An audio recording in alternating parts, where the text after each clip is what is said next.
Un proverbe africain dit ceci: si tu parles à quelqu'un et qu'il ne t'écoute pas, tais-toi. Écoute-le. Peut-être en l'écoutant, tu sauras pourquoi lui, il ne t'écoutait pas. Le monde aujourd'hui ne va pas bien parce que nous avons de la peine à garder le silence. Que d'occasions manquées où nous devions garder le silence. Le problème aujourd'hui, c'est que nous parlons beaucoup trop et cela ne plaide pas en notre faveur. Envolée spirituelle.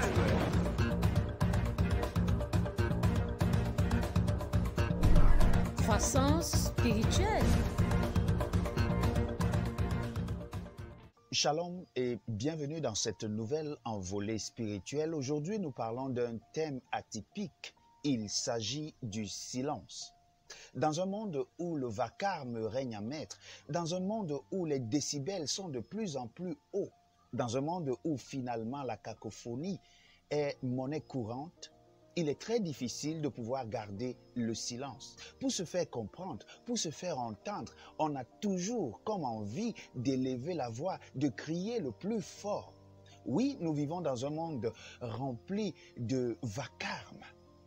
Et le vacarme ici est bien entendu le fait qu'il y ait de la corruption, qu'il y ait de la haine, qu'il y ait de la médisance, qu'il y ait toutes sortes de mauvaises attitudes qui finissent par corrompre l'être humain que nous sommes. Oui, très souvent, nous prions à Dieu et nous semblons ne pas entendre le Seigneur nous répondre. Mais je voudrais vous dire aujourd'hui que le Seigneur répond toujours à notre prière.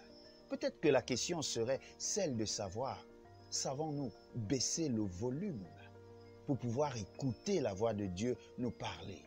Savons-nous garder le silence pour entendre la voix fine et douce de l'Éternel nous parler? Combien de fois, face à l'adversité, nous avons voulu nous faire vengeance? Face à l'adversité, nous avons voulu parler, nous avons voulu nous défendre.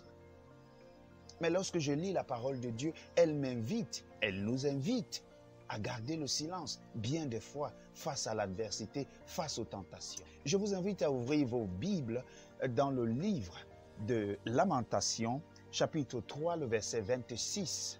Il est écrit: « Il est bon d'attendre en silence le secours de l'Éternel. » Alléluia. Le silence est ce que le Seigneur attend de nous.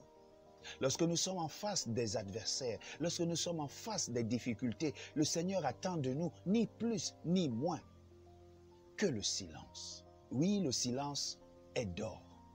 Lorsque nous travaillons avec Dieu, lorsque nous sommes en partenariat avec Dieu, il nous dit dans le livre d'Exode, chapitre 14, le verset 14, « Il combattra pour nous. » Mais là encore, il nous demande de garder le silence.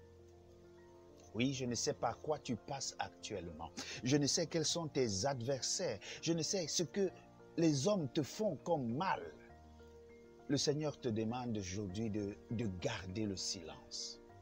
C'est quand nous gardons le silence que nous donnons l'opportunité à Dieu de combattre pour nous. Oui, il le dit, c'est dans la tranquillité et dans le silence que sera notre délivrance. Puissions-nous garder le silence lorsque les épreuves nous assaillent. Puissions-nous garder le calme lorsque la tempête s'élève dans notre vie. C'est en le faisant que le Seigneur nous garantit son secours. Si vous le voulez bien, faites cette prière avec moi. Notre Dieu, notre Père, longtemps nous avons été dans le bruit, longtemps nous avons oublié de garder le silence, oubliant ainsi que nous servons un Dieu qui est fort. Pardonne-nous, Seigneur, et maintenant donne-nous la force, Seigneur, de pouvoir nous taire et te laisser parler dans notre vie. Au nom de Jésus-Christ. Amen. L'occasion nous est donnée, mes frères et sœurs, de pouvoir garder le silence. Alors faisons-le. Shalom. Envolée spirituelle. Croissance spirituelle. Plus haut Plus loin pour la pour la gloire gloire de Dieu.